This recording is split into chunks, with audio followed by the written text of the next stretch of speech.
Israel पर Hamas के अप्रत्याशित हमले के बाद लेबनान के सबसे शक्तिशाली संगठन हिजबुल्लाह की एंट्री होती है। ईरान समर्थित हिजबुल्लाह इसराइल का कट्टर दुश्मन है। हमास की तर्ज पर ही लेबनान में हिजबुल्लाह इसराइल के खिलाफ लड़ रहा है।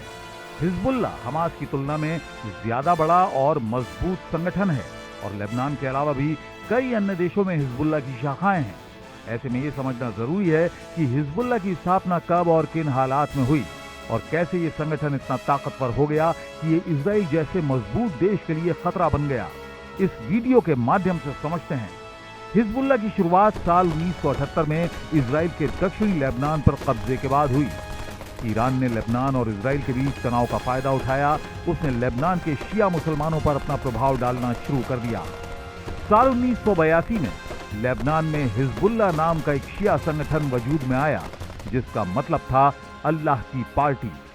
इसकी स्थापना लेबनान के आध्यात्मिक शिया लीडर अयातुल्लाह मोहम्मद हुसैन फजलुल्लाह ने की थी।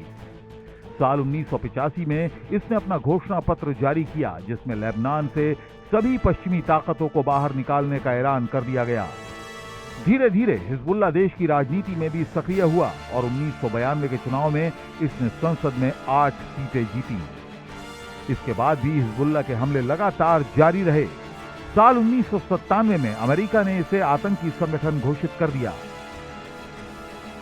साल 2000 में इजरायली सैनिक आधिकारिक रूप से लेबनान से बाहर आ गए, लेकिन दोनों देशों के बीच तनाव खत्म नहीं हुआ। हिजबुल्लाह इजराइल के लिए बड़ा खतरा बन चुका था। 12 जुलाई 2006 को इजराइल और हिजबुल्लाह के बीच बड़े युद्ध की शुरुआत हुई। यह युद्ध लगातार 34 दिनों तक चला। यूनाइटेड नेशंस के हस्तक्षेप के बाद 8 सितंबर को युद्ध समाप्त हुआ। इस युद्ध में कई इजरायली मार्कावा टैंक को नष्ट करने में हिजबुल्लाह सफल रहा। अगर हिजबुल्लाह की ताकत को देखा जाए तो इसके पास जितने सैनिक और हथियार हैं, वो कई देशों के सैन्य बलों के पास भी नहीं हैं। हिजबुल्लाह के पास अपना खुद का एक इंटेलिजेंस डिपार्टमेंट है।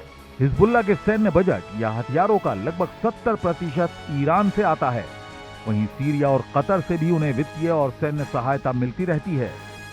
एक अनुमान के मुताबिक हिजबुल्लाह का वार्षिक सैन्य बजट 1.5 अरब अमेरिकी डॉलर के करीब है। हिजबुल्लाह के पास 25,000 नियमित सैनिकों के अलावा 50,000 से ज्यादा लड़ाकू रिजर्व में हैं। हिजबुल्लाह का अपना प्रशिक्षण शिविर और हथियारों का कारखाना है, जहां मिसाइल बनाने की सुविधा भी है।